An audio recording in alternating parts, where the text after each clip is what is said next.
Hey guys, welcome back to another video. तो आज के इस वीडियो में मैं आपको बताने वाली हूँ कि बच्चा डिलीवरी के बाद जो लटका हुआ पेट होता है, अगर आप बेबी को डिलीवर करते हैं उसके बाद का जो आपका बेली फैट होता है उसे कैसे आप कम कर सकते हैं। ठीक है, देखिए मैं आपको कोई ऐसा नुस्खा नहीं बताऊंगी, कोई ऐसी एक्सरसाइज नहीं बताने वाली इस वीडियो में जिससे कि आप ना कर पाओ और आपका ये कम ना हो। ठीक है, इस वीडियो में सिर्फ और सिर्फ वही चीज़ें मैं कवर करने वाली हूँ जो आप कर सकते हैं जिससे आप ठीक हो 100% जेन्युइन आप ठीक हो सकते हैं। आप अपनी बेली फैट को जो है कम कर सकते हैं।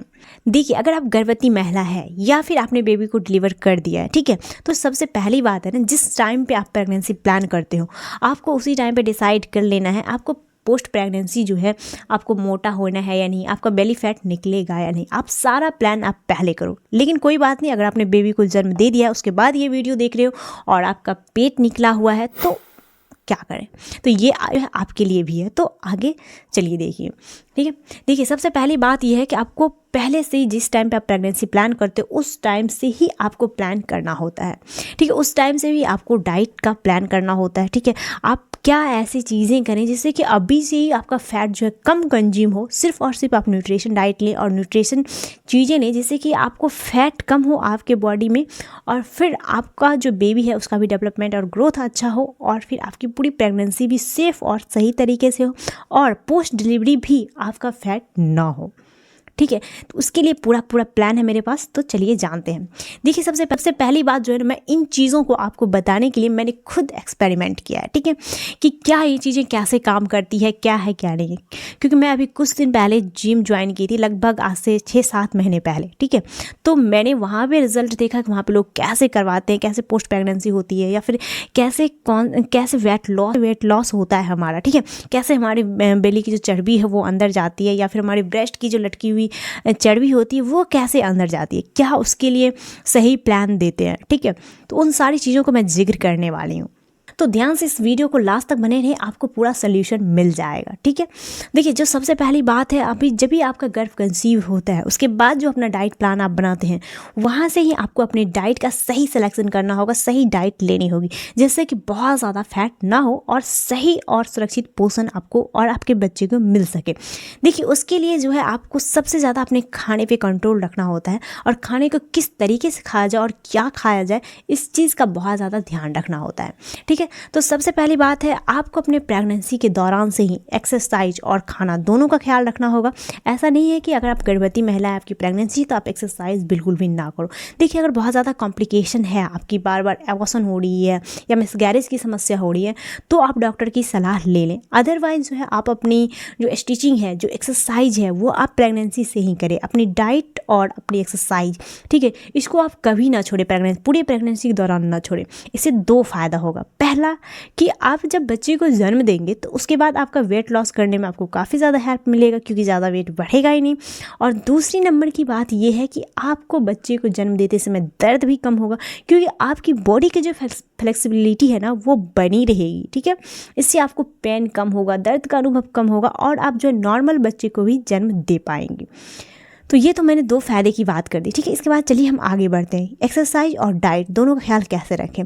देखिए हल्की एक्सरसाइज सुबह शाम कम से कम आप करें। ठीक है, आप जो है इसके लिए आप जो योगा क्लास ज्वाइन कर सकते हैं, आप जिम भी ज्वाइन कर सकते हैं, लेकिन वहाँ पे ज़्यादा भारी सामान ना उठाएं। वहाँ पे एक प्रॉपर जो ट्रेनर होती है, जो पूरी ट्रेंड है, ऐसे ट्रेनर से जो है आप ट्रेनिंग लें।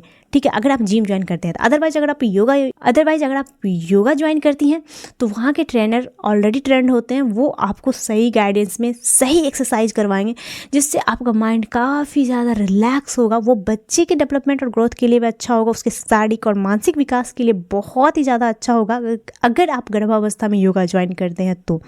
और साथ ही आपके हेल्थ के लिए तो बहुत ज़्यादा बेनिफिशियल है ही है, क्योंकि पता नहीं लोग क्यों नहीं ये सारी चीज़ें कर रहे हैं। बल्कि योगा जो इतना बेस्ट चीज़ है, हर महिला को प्रेगनेंसी के दौरान योगा करना ही करना चाहिए। वो आपके शारीरिक और मानसिक शांति के लिए भी अच्छा होता है, साथ ही बच्चे के ब्रेन डेवलपमेंट के लिए वो माइंड ब्लोइंग है, वो तो आपको करना ही चाहिए। ठीक है, क्योंकि मैं अभी योगा और जिम एक्सरसाइज जितनी भी फिटनेस क्लासेस है ना, लगभग मैंने सब ट्राई किया है। किसी 1 साल मैंने किया है, तो कोई 6 महीने मैंने किया है, मतलब मतलब मैंने हर चीज़ को ट्राई करके देखा कि किससे क्या चीज़ें मिलती हैं, कौन सी चीज़ें करने से हमें कौन सी ऊर्जा मिलती है, क्या चीज़ें अगर हम कौन सी एक्सरसाइज करते हैं या फिर कौन से क्लासेस करते हैं एक्सरसाइज की, जिससे हमें कौन सी एनर्जी मिलती है, ठीक है, किस चीज़ों को हम कंट्रोल कर सकते हैं, हमारे कौन से फैट को कंट्रोल कर सकते हैं, किससे अपने माइंड को कंट्रोल कर सकते हैं, किससे हमारी बॉडी पूरी रिलैक्स होती है, अगर आपका पूरा थकान होता है, बॉडी में दर्द होता है, तो वो किस चीज़ों से मिटती है, ठीक है। तो जो सबसे ज़्यादा चीज़ें मैंने एब्जॉर्व की है ना, वो है योगा। आप कितना भी बॉडी पेन कर रहा हो, दर्द हो, तो आपको वहाँ पर रिलैक्स मिल ही जाता है सबसे ज़्यादा चीज़ें। लेकिन अगर आपको बहुत तेज़ी से अगर वेट लॉस करना है तो उसके लिए जिम होता है, ठीक है, लेकिन उस वहाँ पे भी सही ट्रेनर का होना ज़रूरी होता है। लेकिन उससे भी बेस्ट है आप इन सब चीज़ों को ना करो, तो आप सिर्फ योगा और अपनी डाइट से अपना सब कुछ कंट्रोल कर सकते हो, ठीक है। ये तो हो गया आपकी प्रेगनेंसी से पहले की बात, ठीक है। प्रेगनेंसी के बाद की हम बात करें तो यहाँ पे आपको डाइट की बहुत ज़्यादा इंपॉर्टेंस होती है। देखिए, अगर आपने तुरंत से बच्चा को जन्म दिया है तो उसके बाद जो है अपनी डाइट का ख्याल रखें। उसके बाद तुरंत ना सोचें कि आपको वेट लॉस करना है। इस टाइम पे आपके बॉडी को रिकवर करना बहुत ज़्यादा ज़रूरी होता है। तो इस टाइम पर आप जोर दें कि आप पहले अपने बॉडी को रिकवर करें, ठीक है। इसके लिए आप जो है सही डाइट, सही पोषण और जो मालिश वगैरह होता है, वो सारी चीज़ें आप करवाएं। अगर आपने मालिश वाली वीडियो नहीं देखी तो मैं लिंक में दे दूंगी ऊपर आई बटन में, आप वहाँ से देख लीजिएगा, ठीक है। तो वो सारी चीज़ें कितनी ज़्यादा आपके वेट लॉस में हेल्प करती हैं। जो मालिश होता है वो भी हेल्प करती है, कैसे करती है वो भी देख लीजिएगा, ठीक है। तो यहाँ से आपकी जर्नी जो है सेकंड शुरू होगी। आप जब पूरी तरह से रिकवर हो जाते हैं, पूरी डाइट लेते हैं, लेकिन यहाँ पे भी डाइट का एक सोर्स होता है, ठीक है। आपको पौष्टिक आहार लेना है, ना कि फैटी लेना है, ठीक है।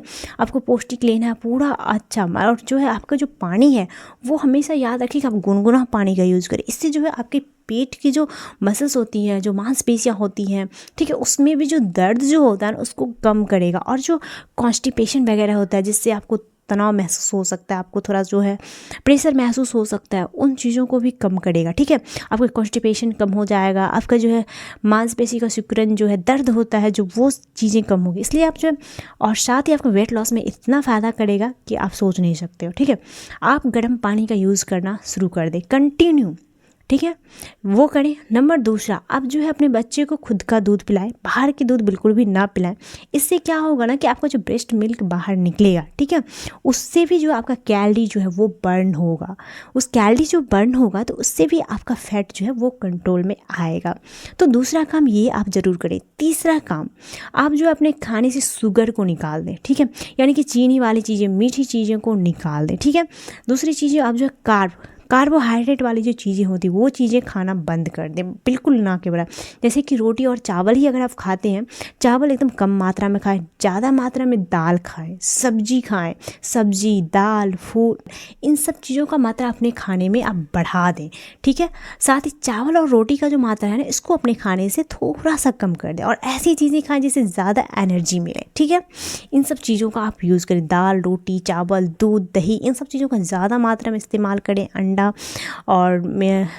और चिकन, मछली, ठीक है, इन सब चीज़ों का इस्तेमाल करें और चावल और रोटी का मात्रा आप कम कर दें। आप अगर 6 महीना तक इस तरह से करते हैं ना, और साथ में जैसे ही आप थोड़ा सा रिकवर होती हैं, मतलब 2-3 महीने बाद, 3 महीने बाद, और नॉर्मल डिलीवरी हुई है तो 2 महीने बाद, अगर आपका सिजेरियन हुई है तो 3 महीने बाद आप योगा क्लासेस ज्वाइन कर लें। वहाँ से आपका पेन भी कम हो जाएगा। और कंटिन्यू करें एकदम 6 महीने, 1 साल तक कंटिन्यू इन सब चीज़, आप अपने अंदर एकदम चमत्कारिक बदलाव पाएंगे आप। और हाँ, दूसरी बात जो ध्यान रखें वो कि आप जो दूसरा बच्चा प्लान कर रहे हैं उसमें भी अंतर रखिए। वो तुरंत प्लान ना करें, कम से कम 2 से 3 साल का गैप जरूर करें। इस दौरान आपकी बॉडी में एकदम चमत्कारिक बदलाव आएगा, आपका फिगर मेंटेन हो जाएगा पूरी अच्छी तरीके से, अगर आप इन सब चीज़ों का ख्याल रखते हैं तो। और फिर आपके अंदर एक अलग सी ताजगी का अनुभव होगा और दर्द और कॉम्प्लिकेशन से भी आप बचेंगे और नेक्स्ट डिलीवरी में भी आपको बहुत ज़्यादा हेल्प मिलेगा। तो इसी के साथ इस वीडियो को हम यहीं पे समाप्त करते हैं। मिलते हैं दूसरे वीडियो में दूसरे टॉपिक के साथ। अगर इस विषय में कोई भी सुझाव या फिर आपको कोई रिप्लाई चाहिए या फिर कुछ और क्वेश्चन या क्वेरीज है तो उसे भी आप कमेंट्स बॉक्स में कमेंट्स कर दें, मैं इसका जवाब देने की कोशिश करूँगी। अगर जवाब नहीं दे पाई तो मैं इस पर नया वीडियो ज़रूर बनाऊँगी। तो इसके लिए आप जो है हमारे चैनल को सब्सक्राइब भी ज़रूर करें और वीडियो को लाइक करके ज़रूर जाएँ अगर हमारी बात अच्छी लगे तो बाय बाय। इसी के साथ मिलते हैं दूसरे वीडियो में दूसरे टॉपिक के साथ। तब तक आप अपना ख्याल रखें और सुरक्षित रहें। स्वस्थ भारत, समृद्ध भारत, एक कदम स्वास्थ्य की ओर।